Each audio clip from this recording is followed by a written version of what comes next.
Oman के तट के पास वाणिज्यिक पोत सेटिबिलो पर हुए हमले में जहाज पर सवार 3 भारतीय नागरिकों की मौत हो गई है।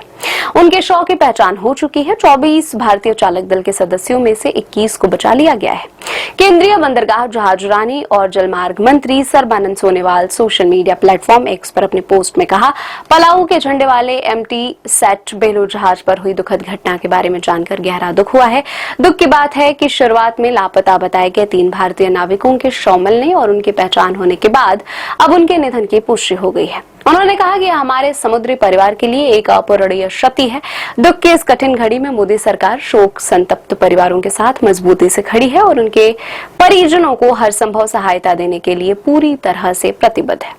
मैंने अधिकारियों को निर्देश दिए हैं कि बचाए गए चालक दल के सदस्यों की तुरंत वतन वापसी सुनिश्चित की जाए और दिवंगत नाविकों के पार्थिव शरीर को उनके अंतिम संस्कार के लिए जल्द से जल्द भारत वापस लाने की व्यवस्था की जाए।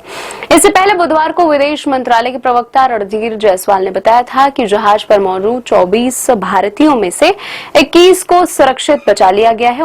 उन्होंने कहा था कि ओमान में भारतीय दूतावास स्थानीय प्रशासन के साथ लगातार संपर्क में है और खोज एवं बचाव अभियान की निगरानी कर रहा है। विदेश मंत्रालय ने अपने बयान में कहा कि ओमान तट के पास वाणिज्यिक पोत सेटिबिलो पर हुए हमले की भारत कड़ी निंदा करता है। मंत्रालय के अनुसार क्षेत्र में जहाजों पर लगातार हो रहे हमले बेहद चिंताजनक हैं और यह पश्चिम एशिया में जारी संघर्ष का प्रत्यक्ष परिणाम भी है।